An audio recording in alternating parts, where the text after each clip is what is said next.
అమ్మ, పెళ్ళిళ్ళు ప్రపంచవ్యాప్తంగా జరుగుతున్నాయి కదా! వెస్టర్న్ పెళ్ళిళ్ళకి, మన ఇండియన్ పెళ్ళిళ్ళకున్న తేడా ఏంటి? వెస్ట్రన్ పెళ్ళిళ్ళంటే అప్పుడప్పుడు వెస్ట్రన్ వాళ్ళే ఇక్కడికొచ్చి మన ఇండియాలో సాంప్రదాయ సిద్ధంగా పెళ్ళిళ్ళు జరుపుకుంటున్నారు. ఎందుకంటే మనకి ఒక పద్ధతి, పొందిక, ఈ సమన్వయం అనేది అన్నిటికీ మనకు ఇది కలబోసి ఉంది. ఇప్పుడు పెళ్ళిళ్ళంటే తూతూ మంత్రంగా పెళ్ళిళ్ళు చేసుకోవడం కాదు. అలా రింగ్స్ మార్చేసుకోవడం, పెళ్ళైపోయిందోచ్ అని అవును. చెప్పడం అవును. కాదు. హ్మ్. అందువల్ల దేనికైనా కూడా ఒక వినాయకుడికి పూజించేసుకోవడం, ఏ విఘ్నాలు రాకుండా చూసుకోవడం అని చెప్పడం. తర్వాత ఆయనకి ముడుపు కట్టుకోవడం, ఇలా పద్ధతి ప్రకారం మరి గౌరమ్మకు పూజ చేసుకోవడం, పసుపు దంచడం, ఇవన్నీ కూడా మన సాంప్రదాయ సిద్ధంగా మన ఇండియాలోనే నడుస్తుంది. అవును. అంతేకాని ఈ పాశ్చాత్య దేశాల్లో అలాంటివి ఏమీ లేవు కాబట్టి, ఇక్కడ పద్ధతులు ఇక్కడ పాత రోజుల్లో 16 రోజులు పెళ్ళిళ్ళు చేసేది. అవును. 16 రోజు వచ్చే వరకు పెళ్ళిళ్ళు జరుగుతూనే ఉండేటివి. ఒక్కొక్క తంతు.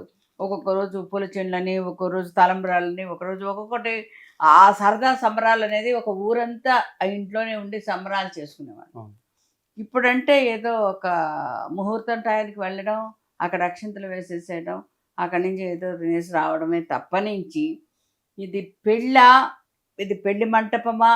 ఇది ఏమిటా అనేది కూడా ఒక అవగాహన అనేది లోపించిపోయింది అవునండి. ప్రతి ఒక్కళ్ళలో. దానివల్ల ఇప్పుడేంటంటే పెళ్ళి అంటే ఎంత తొందరగా ఫినిష్ చేసేస్తే అంత మంచిది అనేసేసి అనుకుంటున్నారు కాబట్టి, చుట్టాలు కూడా ఎవరో వాళ్ళకి మనకు తక్కువ మందిని పిలిపించేసి ఆహా! ఓహో! అనిపించుకోవడం అనుకుంటున్నారే కానీ, పెళ్ళనేది ఒక పద్ధతి, సాంప్రదాయం అనేది మస్ట్. అందులో కూడా ఈ పూజలు అనేది ఈ పెళ్ళిళ్ళకనేది ప్రతీది కూడా మన అన్నీ సిస్టమాటిక్‌గా చేసుకోవాలి. అందువల్ల ఎప్పుడైనా పెద్దవాళ్ళ ప్రమేయం అనేది ఉండాలి. ఇప్పుడంతా న్యూక్లియర్ ఫ్యామిలీస్ అయిపోయాయి అవునవును. కాబట్టి ఎవరికి వాళ్ళు యమునా తీరే అన్నట్టు. అందువల్ల పెద్దవాళ్ళంతా వృద్ధాశ్రమంలో మగ్గుతున్నారు కాబట్టి, అవునండి. వాళ్ళు చెప్పే భావాలు, పద్ధతులు కూడా ఎవరికీ ఆలకించలేకపోతున్నారు. అవునండి. ఎందుకంటే ఆ పెద్దవాళ్ళంటే పాత చింతకాయ పచ్చడి అన్నట్టు అయిపోతుంది కానీ, పెద్దవాళ్ళ మాటలంతా వాళ్ళు చాలా పద్ధతిగా వాళ్ళ జీవితాన్ని కాచి వడబోసి మాట్లాడుతున్నారు కాబట్టి, అది ఆలోచించుకొని చేసుకుంటే చాలా బావుండేది. నౌఎడేస్ ఇవన్నీ చాలా వరకు నశించిపోయాయని చెప్పచ్చు. అందువల్ల దాంతో పాటు బంధాలు, బాంధవ్యాలు కూడా పటిష్టత అనేది లేకుండా పోయింది. అవునండి. అందువల్ల ఈ పెళ్ళిళ్ళ గురించి ఇప్పట్లో అప్పటి రోజులకి, ఇప్పటి రోజులకి, మా రోజుల పెళ్ళిళ్ళకి, ఈ రోజుల పెళ్ళిళ్ళకి ఓసి తూతూ మంత్రం పెళ్ళిళ్ళేనా అనేసి అనిపించేంత పెదవి విరిచే పెళ్ళిళ్ళలాగా అయిపోయాయి. అవును. విధంగానే పద్ధతి, పొందిక అనేది ఉండాలి. అమ్మ, అర్ధనారీశ్వరుడు. పురుషుడి శరీరంలో సగభాగం స్త్రీ అంటున్నారు. అలానే పెళ్ళిళ్ళు చేస్తున్నారు. మరి అలా అయినప్పుడు ఎందుకు కొంతకాలానికి విడిగతకలైతున్నాయి? అసలు ఎక్కడ లోపం వస్తుందంటారు? పెళ్ళిళ్ళు అనేటప్పటికి బలుపు మీద వాపు తెలీదు అంటారు. అవును. ఆ పెళ్లి ముచ్చట కొంచెం కదిలిన తర్వాత ఒక్కొక్కళ్ళ లోటుపాట్లు ఏమిటి? వాళ్ళ తప్పొప్పులు ఏమిటి? వాళ్ళు చేసే హ్మ్, మన అసహనపు మాటలు ఏమిటి? ఇవన్నీ మనకు తెలుసుకునేటప్పటికి ఒకటేంటి మనసనేది ఒక విచ్ఛిన్నం అయిపోవడానికి అవకాశం ఉంటుంది. అవును.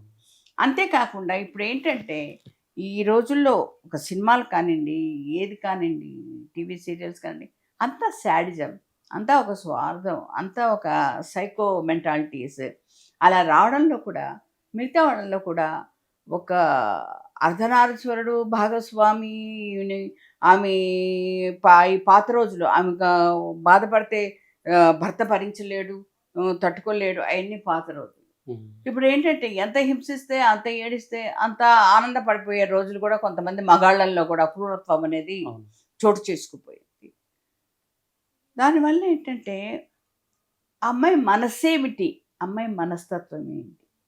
కేవలం ఒక చిటికెన వేలు పట్టుకొని తన వాళ్ళని వదిలేసి 16 ఏళ్ళు, 18 ఏళ్ళు, 20 ఏళ్ల వరకు తనతో ఉన్న సాన్నిహిత్యం అంతా వదిలేసేసి, అతనితో అత్తారింట్లో అడుగుపెట్టినప్పుడు అమ్మాయిని ఎంత ఆప్యాయంగా చూసుకోవాలి, ఎంత ఆదరించాలి. అవును. అలా లేకుండా ఒక బానిస కింద, ఒక పని మనిషి కంటే హీనంగా మాకు అది చేయలేదే, ఇది చేయలేదనే అత్తగారి పెత్తనం మేము చూపించేసేయాలి.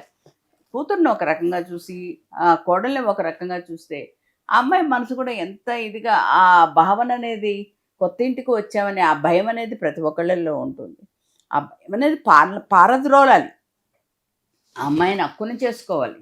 అంతేకానీ అలా కాకుండా చీదరించుకుంటే వాళ్ళ మీద కూడా ఏహభావం అనేది ఉంటుంది, కానీ నా వాళ్ళు అనే భావన అనేది ఆ అమ్మాయిలో కలగదు. అట్లాగే ఆ భర్తకు కూడా ఈ భర్త అనేది నా లైఫ్ పార్ట్నర్ అనే ఉద్దేశం కూడా ఆ అమ్మాయికి రాదు.